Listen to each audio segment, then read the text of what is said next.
So hello everyone, I welcome you all to the 16th lecture of chemical bonding. आज हम देखने वाले हैं वेसेपर थ्योरी में हमारी सभी ज्योमेट्री एंड सभी हमारी शेप्स। ठीक है, बहुत इंटरेस्टिंग लेक्चर होने वाला है। लेक्चर स्टार्ट करने से पहले आपको स्क्रीन के ऊपर एक नंबर दिख रहा होगा, मैं रिपीट कर देता हूँ आपके लिए, 7009294662। अगर आप हमसे ऑनलाइन पढ़ना चाहते हैं देन इस नंबर पर इंक्वायरी भेज सकते हैं, या फिर अगर आप जलंधर और नियर बाई एरिया से बिलोंग करते हैं तो आप हमारा ऑफलाइन बैच भी ज्वाइन कर सकते हैं। बिना टाइम वेस्ट किए लेक्चर को स्टार्ट करते हैं जी। बहुत सिंपल चीज़ होती है आपकी ज्योमेट्री और शेप, बस इतना याद रखो, जब हम ज्योमेट्री पढ़ रहे होंगे उसमें लोन पेयर्स की बात नहीं आएगी।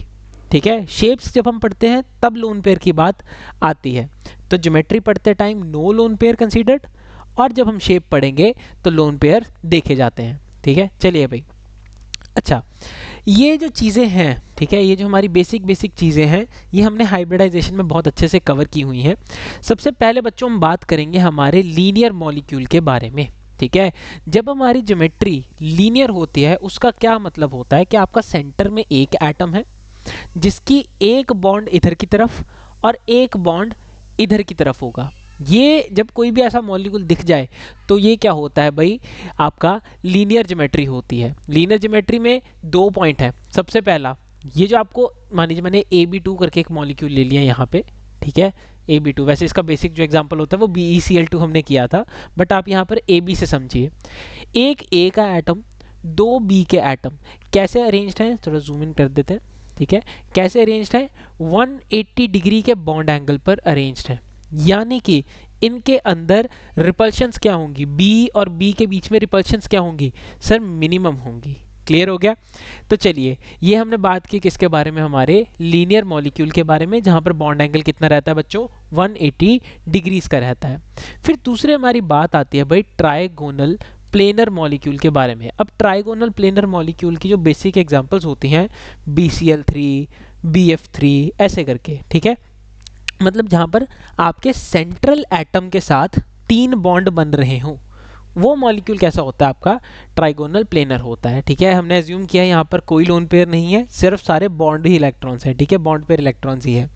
अब जैसे यहाँ पर मैं मान लीजिए ये तीन पेन ले लेता हूँ। ठीक है, थोड़ा इनको ऐसे होल्ड करके रखने में तकलीफ होगी। चलिए, ये बच्चों मैंने क्या कर दिया, हमारा एक ट्राइगोनल प्लेनर मॉलिक्यूल बना दिया। कैसे बनाया, ये मेरा सेंटर में एक एटम था। ठीक है, एक फ्लोरीन इधर, एक फ्लोरीन इधर, एक फ्लोरीन इधर, मतलब A, B, B और B। क्लियर है, यानी कि आपको देखने से एक चीज पता लग रही है, ट्राइगोनल प्लेनर कैसा होता है, ये एक 2D फॉर्म है मॉलिक्यूल का। जी सर बिल्कुल 2D फॉर्म है, यानी कि आपको याद रखना हमेशा लीनियर और ट्राइगोनल प्लेनर ये दोनों किस में आते हैं, 2D ज्योमेट्री ऑफ मॉलिक्यूल्स में आते हैं। ठीक है, यानी कि इन दोनों की ज्योमेट्री कैसी रहती है, 2D ज्योमेट्री होती है। अब बॉन्ड एंगल की बात करो भाई, तो हम जानते हैं कि नॉर्मल ट्रायंगल में भी ये एंगल कितना रहता है, 120 डिग्री का रहता है। यानी कि बच्चों हमारे पास जब मैं बात करूंगा ट्राइगोनल प्लेनर मॉलिक्यूल की, तो बॉन्ड एंगल कितना रहेगा, 120 डिग्रीज का रहेगा। क्लियर हो गया। तीसरी आती है भाई हमारी टेट्राहेड्रल ज्योमेट्री, ये वाली। ठीक है, अब टेट्राहेड्रल बनाने के लिए क्या होता है, मान लीजिए मैंने क्या किया, ये सिस्टम बनाया।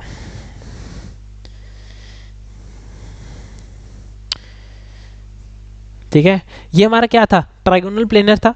मैंने इस ट्राइंगल को ऐसे रख दिया लेट्स से, और इसके ऊपर एक ऐसे करके मैंने चौथा एटम भी अरेंज कर दिया, बैलेंस हो गया। क्या बात है बच्चों, ये होता है आपका क्या, this is your tetrahedral geometry.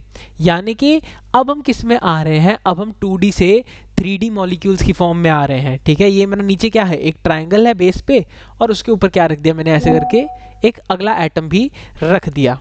ठीक है, चलिए ये देखिए, ये हो गया आपका क्या, this is your tetrahedral molecule. ठीक है, अब टेट्राहेड्रल मॉलिक्यूल में क्या खास बात होती है भाई, नॉर्मल टेट्राहेड्रल एंगल कितना रहता है, 109.5 का। ठीक है, या फिर अगर आप इसको मिनट्स की फॉर्म में लिखना चाहते हैं तो कई लोग इसको 109.28 डिग्रीज भी लिख देते हैं। ठीक है, 28 मिनट्स लिख देते हैं, जो कि ठीक है, बट आप इसको डिग्रीज की फॉर्म में लिखिएगा 109.5। क्लियर हो गया।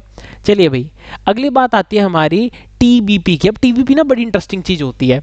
मैंने आपके सामने अभी एक बेस पे ट्रायंगल रख दिया, ठीक है, लेट से मैंने एक ऐसे ट्रायंगल बना के बेस पर रख दिया, मैं एक मॉलिक्यूल ऐसे करके एक एटम इसके ऊपर रखूंगा, एक एटम मैं इसके ऐसे नीचे रखूंगा, ठीक है, मतलब एक मैंने ऐसे ऊपर रख दिया और एक मैंने ऐसे नीचे कर दिया।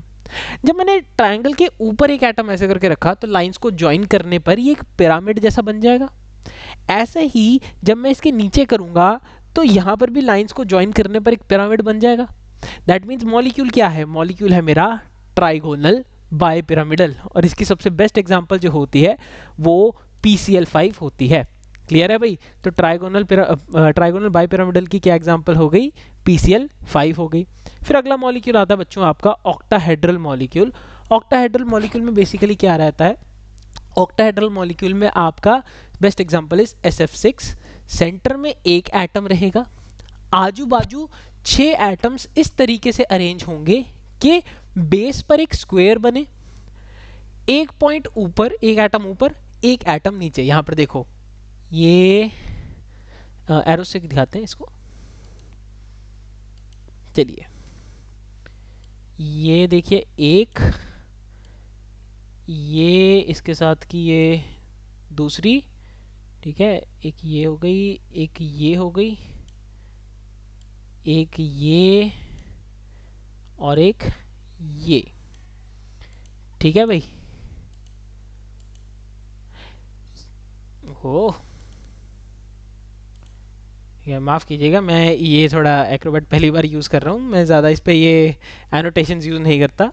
चलिए ठीक है, तो ये भाई क्या हो गया, जो नीचे आपको लाल रंग से दिख रहा है यहाँ पे, ठीक है, ये जो लाल रंग से आपको यहाँ पर दिख रहा है, दिस इज योर बेस पे बना हुआ स्क्वायर, और इसके ऊपर मैंने क्या रख दिया, एक एटम रख दिया B यहाँ पे, और एक यहाँ पर रख दिया मैंने नीचे।